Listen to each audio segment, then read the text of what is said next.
The views expressed herein reflect the views of the Whisler Agency as of the date of publication. These views may change as conditions change. The views expressed herein are not intended and should not be construed as investment advice, and they do not address any individual's specific situation.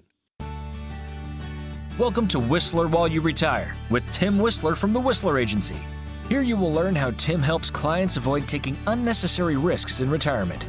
With a fiduciary responsibility, Tim's mission is to help retirees and soon-to-be retirees create a greater sense of confidence about their retirement plan. Now, on to the show. When you hear the word legacy, what comes to mind? Do you picture grandma's smiling face as she shows you how to prepare the ingredients for her famous apple pie? Or can you see grandpa as he opens up his tackle box, shows you his favorite lure, and then tells that story about that fishing trip when he landed the big one?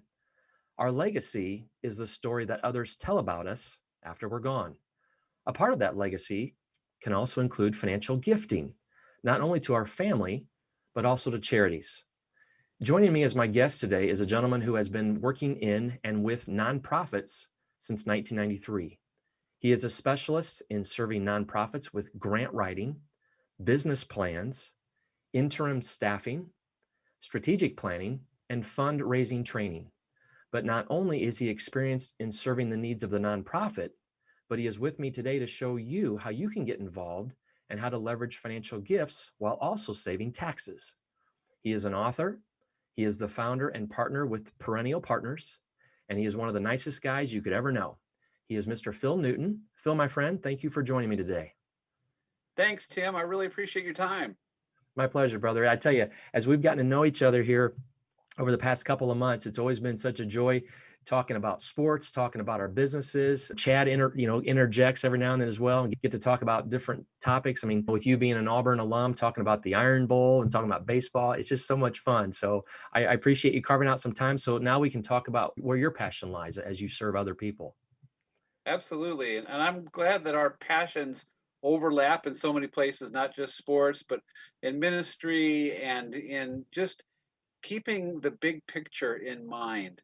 And that's kind of what I'm hoping to talk to you about today is how each of us can look at our own legacies and leverage our financial giving and just begin thinking in terms of leaving legacy, not just for the next generation of our families, but for our charities and churches that we love, and how best to really honor God with our finances and our futures. Kick us off. Give us a little background on yourself, your family, and the passion that you have now as you serve people in this industry.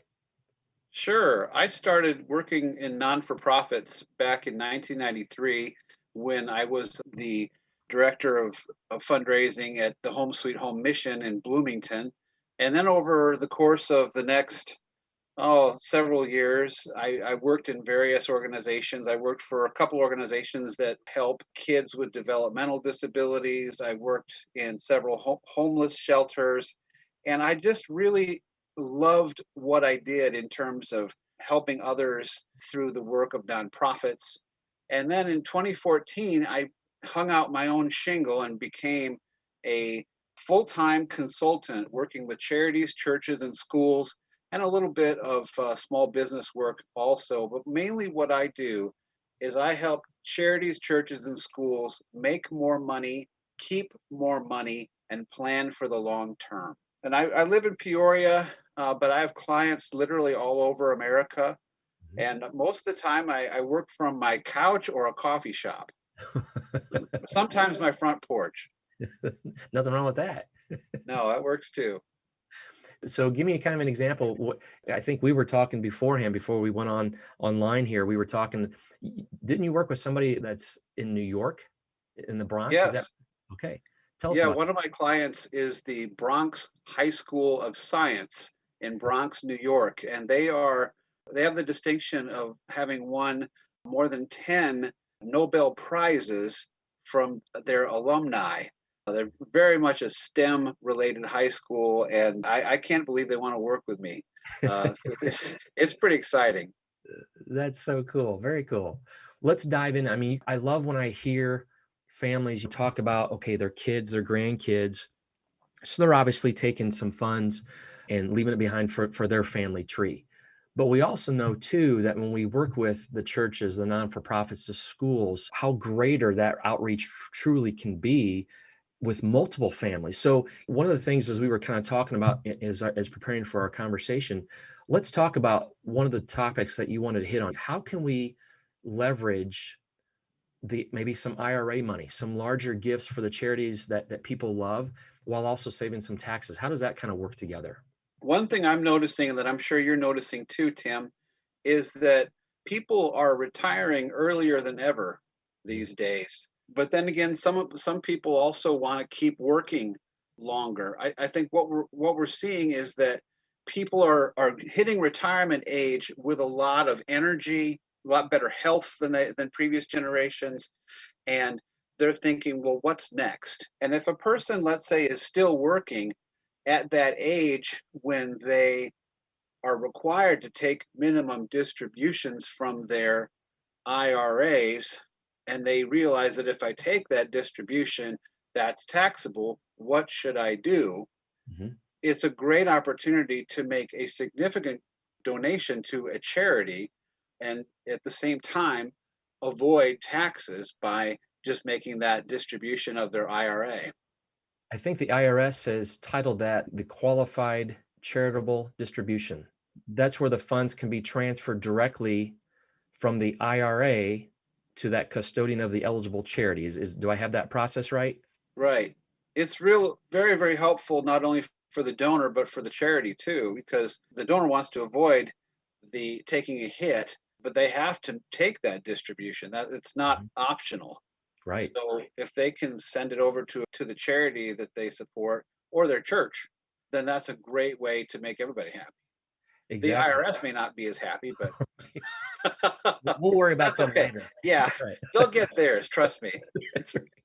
To your point, Patrice and I just had a conversation not too long ago where we talked about some of the pitfalls of 401k and IRA plans. And one of the greatest mistakes people can make is not taking that required minimum distribution. Right. And then when they later have to pay it, not only do they have to pay the RMD, then they get hit with a 50% excise tax. So I love the timing of our conversation because you hit the nail on the head when you said for those people who have to take the RMD, but not need the income from it, man, what a fantastic way to, like we said, forego the IRS share and then go bless a charity like from the different entities that you're working with. Right. The last several years when the Dow and certainly the other indices have been up has been a great time for Mhm. donors to make stock gifts as well, because so many of us have appreciated assets right now Right.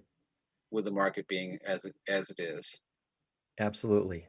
That's one fantastic idea. Another one you kind of shared with me was talking about leveraging life insurance. And this is a product that is so very near and dear to my heart, and the power behind what this product can do for people, the peace of mind it can provide, but then also Yes. the tangible asset, the legacy that this can leave behind. So let's talk about that a little bit in utilizing some life insurance funds. The thing you need to remember about life insurance is it's not a taxable product for an estate. You get to avoid taxes if you put it in the form, your legacy in the form of a life insurance policy for your heirs. So there are a number of different things you can do with a life insurance policy. You can use it to fund a trust, a charitable trust. There are things called remainder trusts, annuity trusts that will allow you to have a guaranteed income fueled through that life insurance policy, which fuels the trust. It's a really neat way to not only give to a charity, because what ends up happening is the charity owns the life insurance policy. And when you go home to your heavenly reward, the charity gets the proceeds from the life insurance policy, but there's also some income that comes back to you or your family beyond that. Do you see that happening quite often? I mean, those are different types of conversations you've had with some folks in the past and how to leverage that. Yes, that's something that really started being talked about back in the 90s. The planned giving movement really started picking up steam back in the 90s. And basically what planned giving is utilizing things like annuities, life insurance policies, estates and trusts to not only bless the charities that you care about, but also bring you some income back. And that's a great way to leverage life insurance as a tool. I love that. And another thing that you had kind of listed here, and I'm looking forward to this one as well, some surprising things you can give to charity and reduce the size of your estate. So share with that, if you will. They aren't as popular as they once were, but a lot of people still have a stack of savings bonds around. I remember when my wife and I started having kids, my parents were always so diligent about giving our children a $50 savings bond every time a birthday rolled around. We appreciated that and we saved them all. And by gosh, they're all heading to college now. And those savings bonds have started to pay for a few books here and there. But a lot of senior citizens out there that still have some savings bonds. And those are a good thing to not include in your estate. So you actually want to try to give those over in life, because those are what are called tax cursed assets. You want to make sure you give those before they end up in your estate. Gotcha. Well, and that is probably, if we took a poll of most people and what their major concern is, I got to believe taxes has got to be at the top, if not near the top of that list. So I think people are looking for, well, I know people are looking for ways in which they can mitigate the liability to the IRS. How can we get out of the tax qualified funds as best we can? How do we fulfill the obligations that the IRS sets for us? But at the same time, taking that one layer further, and now you can not only get that tax break, but to be able to forward those funds on to a non-for-profit, to a charity, so they can continue to do what they're trying to do. Yeah, for so many, it's all about reducing the size of your estate while you're still alive, so that when that time comes, your estate's not going to be subject to estate taxes, or at least not much in the way of estate taxes. Exactly. So you talked also too, as we were preparing, you also kind of mentioned another topic here, giving appreciated assets, and again, saving taxes. Yeah, and again, with the same kind of thing we talked about, there are certain assets that are tax cursed, so you want to keep those out of your estate. But there's a lot of people out there that have appreciated assets, and they frankly don't even know what they're worth. Right now, it's really funny to see the baseball cards are hot again. Who could have predicted that? So it's a good idea to get out there and get your assets appraised, get a good appraisal now, and that way you can figure out whether you want to keep those in your estate or give them while you're still alive. And the great thing is, let's say you give them to an organization. Like, for example, one of the organizations that I work with is the Christian Center. They're having an auction coming up soon. And it's a sports and memorabilia auction. And thank you, Tim, for your donations to that, my brother. There's a number of people that have given some really nice items. And here's how that works. Let's say the Christian Center is able to get a good amount for that particular item in its auction. You can take the tax deduction for that item is what it made at the auction. So if you've got appreciated assets, donating them to charity is a great way to get them appraised and also to get them sold off and helping out the causes that you care about. Very cool. And I'll tell you, to your point, it was interesting. I was talking to my dad the other day, and he was mentioning to me how he had a visit with a gentleman over in Bloomington about some coins. My dad's been a coin collector since high school, but he's also now transitioned into Civil War memorabilia. He and I started collecting baseball cards during my teenage years back in the 80s, when it was just the three major card makers. Well, anyway, as he's at this meeting with this gentleman, the guy says, "Oh, come out here, by the way." He takes him out to his garage. He's estimating that he has between 7 and 9 million baseball cards. Oh my goodness. Tub after tub. My dad said there was racks of tubs. He goes, "I don't even know what I even have in here."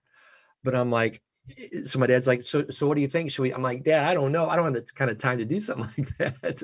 But, I think about somebody like that, where, man, if somebody could maybe kind of start going through a few of those and give them opportunity to maybe forward those on. I've got to believe there might be a few, maybe there's a couple of Mickey Mantles in there or whatnot. Who knows? But yeah, you're right. I think that's a good point, because I think a lot of people come across that, not sure what to do with it. Hopefully this episode here kind of triggers them. Maybe I should dig through those boxes in the attic or down in the basement and pull out a couple things and let's donate them. Yeah, I know of an organization over in Pekin that has at least one thrift store, and their enterprise really took off when they started becoming estate sale purveyors. So here's what they'll do. Instead of having you do the estate sale and all the rigmarole that goes into that, they'll do it for you. And then they'll take everything off your hands that doesn't sell. It's a brilliant way to do it. Yep. And they're doing quite well with it. And in that way, organizations can be a really wonderful servant to their donors at a difficult time. Absolutely. That's so good to know. And as we continue on here, you also had another bullet point where you talked about leaving a legacy for the organizations you love. Yes. And I think one thing we really need to talk about is you do not have to be a wealthy person to leave a legacy. Mm-hmm. Everybody should leave a legacy. I remember talking with a lady once who was interested in information about leaving something in her will to one of the homeless shelters I worked with. And she says, well, first of all, I'm not a wealthy woman. And I said, well, you can leave any amount. It's just a matter of leaving something. Mm-hmm. We talk a lot about stewardship in the church. And it's often something we talk about. Stewardship ends once we die, but that's not necessarily true. I mean, the scriptures say, store up your treasures in heaven where moth or thief or rust cannot destroy. Right. And how we do that is by leaving something for those left behind, or leaving something for the work of the Lord that will continue on and on. So there's simple ways you can do this. You can leave a certain amount in your will or your trust or your estate plan. And that amount does not have to be what you might consider a lot of money. Another thing that you can do is you can leave a remainder interest in an estate. And what that is, once everybody gets paid from all of the bequests that are made inside a will or a trust, there's typically a significant amount of money left over. And sometimes that money can be as much as $10,000 or $15,000 or more. Sure. And if you just leave the remainder interest of your estate to the charities or churches that you care about, that can end up being a significant amount. They say that small hinges swing big doors. Yeah. Oh, I like that. I'm going to use that. And I certainly think that if folks think that, not to minimize the amount of money that they have, but to think about how great of a blessing that can be as they share that with other charities and nonprofits in their churches. And I just think that's just a different mindset that I think we have to kind of focus in on. And it is. And I encourage everybody to have a will, because if you don't, then the state decides where your money goes and who gets what. And the state may not have your best interests at heart or the best interests of your heirs at heart. So, and thankfully, it does not cost a whole lot of money to draw up a simple will. I mean, my wife and I drew up ours quite a few years ago, but I don't think we spent more than $150 in the whole exercise. Right. That's a great point, Phil. I'm so glad you bring that up, because that is something, that's one of the first questions that I ask when I'm sitting down with a prospective couple for the first time. When was the last time your will was updated? And I don't ever mean it to embarrass anybody, but oftentimes I get that they kind of sheepishly look at each other and kind of lower their head and like, well, we don't have one, or it hasn't been updated in years and our kids have already grown up and gotten married. And you're right. That is something that we just absolutely have to do. So I appreciate you bringing that up. So it's a great point. Phil, how can people reach you? How can people get a hold of you? Thank you. Best way to get me is my cell phone, 309-657-0037. My website is perennialpartnersci.com. But Facebook is always a great way to get me as well. There's also a Facebook page for Perennial Partners. Perfect. So again, just repeat that. Your phone number is 309-657-0037. Yep. And then perennialpartnersci.com. Yes, sir. And you're on LinkedIn as well. Don't forget about that one, because you and I have connected on LinkedIn. Absolutely. So you can find you on LinkedIn as well. Well, Phil, brother, I appreciate your time. I appreciate you sharing this. Was fun. It went too fast. It flies, doesn't it? Thanks for sharing these ideas with us and for being with me today. My pleasure. Folks, we're all going to leave a legacy. What's the legacy that you want to leave behind? Reach out to us. Let's talk about the ways in which your legacy can help serve your favorite organizations. Thanks for listening in today, and be sure to subscribe to the Whisler While You Retire podcast so that you can be informed when new episodes are available. Take care, and so long for now. Thank you for listening to Whisler While You Retire. Click the subscribe button below to be notified when new episodes become available. The information covered and posted represents the views and opinions of the guest and does not necessarily represent the views or opinions of the Whisler Agency. The content has been made available for informational and educational purposes only. The content is not intended to be a substitute for professional investing advice. Always seek the advice of your financial advisor or other qualified financial service provider with any questions you may have regarding your investment planning. Investment advisory and financial planning services offered through Simplicity Wealth LLC, an SEC-registered investment advisor. Insurance, consulting, and education services offered through the Whisler Agency. The Whisler Agency is a separate and unaffiliated entity from Simplicity Wealth LLC.